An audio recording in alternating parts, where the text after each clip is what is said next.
What's up, guys? So I knew I said I was probably going to have trouble modifying this Trouble on Tatooine set any further, or even making it into an alternate build, but I decided I did want to give it a shot at least, and I wanted to try and make Cobb Vanth Speeder of sorts. So that is what we turned it into. This is Cobb Vanth Speeder, and then just a little extra Tuscan Hut. So these are the pieces I have left over. Of course, if you wanted to, you could probably make something of your own out of this, but I decided to just go with the two builds you saw earlier and leave these aside.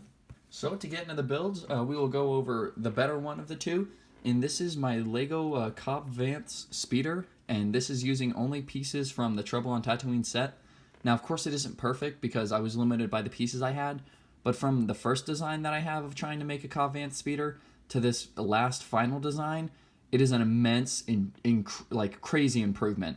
How it looked earlier compared to how it looks now, the earlier model wouldn't even work. I had a Technic structure using the Technic beams and these little bar pieces going down the middle, and everything was built around it, but eventually I settled on a brick-built, rounded-out build, and overall I think I made the right decision. So we're going to kind of start up at the front and then move to the back like we do with all our other sets. Even though there isn't much to go over, I still do want to check it out. So if you saw Mando Season 2, of course you saw Cobb Vanth and his speeder made out of what seems to be the same kind of engines that were used on Anakin's pod racer, and they had those fins hanging over that front little engine there. So I tried to do that here. They do slope down, and I did kind of want to elongate them, but I couldn't quite figure out how to do that without making it look weirdly not proportional to the actual speeder. So I think I kind of accomplished that look pretty well. I added the grill pieces in there just so I could actually push this up against the cylinder in the middle, and it would be in the exact spot I needed it to, instead of having to balance them out perfectly or anything. So going down the side, we do have just a small bit of detail. I'm going to take Mando out so some more light gets in here. But going down the side, we do have a small bit of detail, kind of like some grill pieces. I just built this up with these clips on the side because I was running out of rounded bricks. And overall, it looks like a fantastic little bit of greebling right there.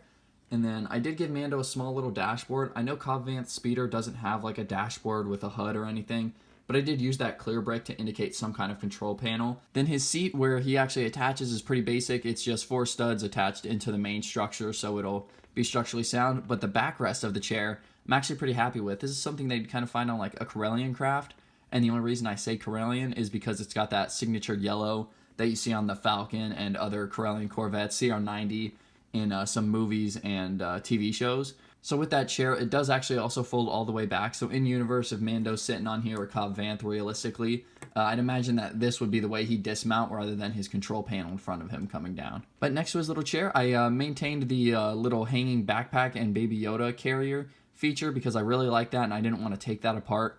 I liked how Lego connected these, like I said earlier, with these upside down little pin things. I loved it all, so we put Baby Yoda front and center. He's got a good view of where they're headed, and then the supplies are hanging out on the back. Now going over to the middle of this top section, I use the extra, whatever these bricks are called, or these little gun pieces.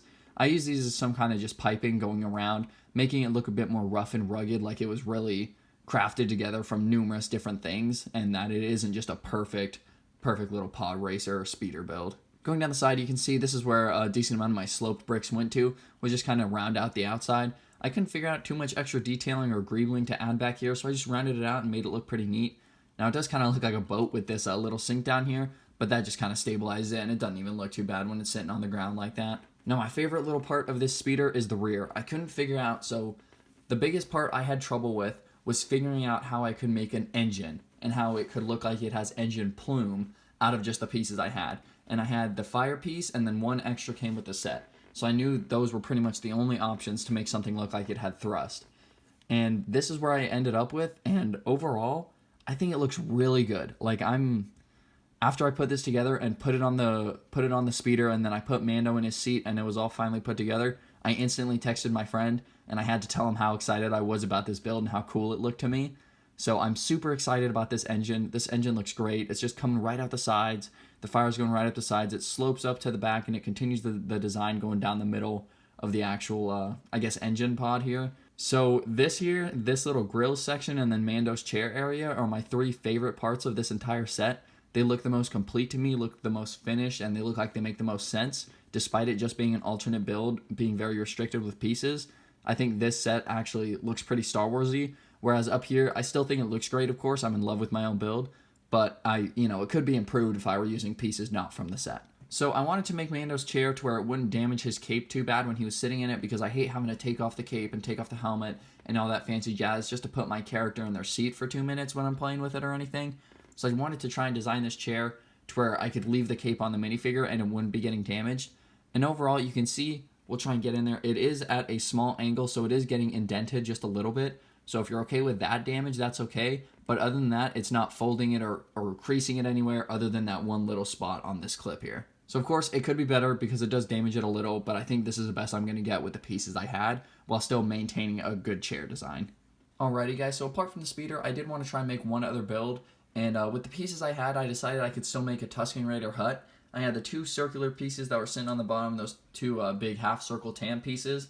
And I made a very small little Tuscan Raider Hut. So to go over it, there's no real front to back method I can do here since it's pretty much in a circle shape.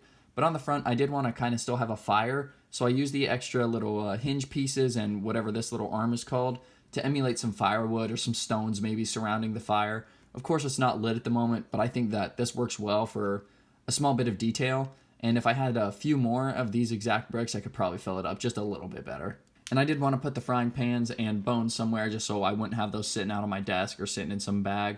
So I still kept a little cooking feature, you know. If you feel like putting an extra fire piece on there, then you could totally keep that. And going up top, you see all this orange I have hanging off. So I kind of wanted this to emulate some worn cloth, like the Tuscan Raider huts that you see. They're built out of like things that the Tuscans can source and scavenge with. So I kind of wanted this to be some like worn cloth that was tearing off and hanging down from inside. And honestly, I bet some people would probably think that it doesn't look too good, but I'm okay with it. I don't mind it too bad. In my head, ever since I said the worn cloth thing, it's kind of stuck with it, and I kind of like that look. So if we take our Tuscan Raider out, it will reveal the small bit of rear sitting space that you have there. Now you could definitely fit 2 figures back there. You can see that's 6 studs going across. So you could fit 2 figures. I, of course, only have the Tuscan Raider left over after Mando sitting on his speeder. So apart from the little fire there and that small minifigure space we have back there, the exterior doesn't look too bad. I tried to use up all the sloping bricks I had left over, and it does still have a little bit of posability like the original set does, just not quite as much. So you can either go for this more closed-in look on the back that makes it seem like a more full wall, or you can have it a little spread out a bit and it goes just a little more around the camp. Either one looks pretty good. I tend to just go with the closed-in look so I can have some more finger space to get my fingers in there. And you can't see the side hinges, but these also do fold up and down. So you can fold up the 2 side panels, and then you can fold up the rear panel to actually get all your minifigure space, so it's just easy as hell to get your figures in there rather than having to angle it around the walls and such. Alrighty guys, well overall, I'm incredibly happy with the alternate build I was able to do here. Unfortunately, my setup is pretty limited, so I'm unable to make instructions for you, but if you want to try and make this, it is using only pieces from the Trouble on Tatooine set. So whether you can see my internal structure or not, and you can build it the exact same way, just know you do have the capability to make a Cobb Vanth Speeder. So if you did want to buy 2 and you wanted to have the matching speeders from the episode, go right ahead, go buy another one and see what you can make yourself, or try and emulate whatever you found on YouTube. Anyways, I hope you guys enjoyed, and if you guys did and want to see more, just let me know in the comments, and that's been it. Peace, fellas.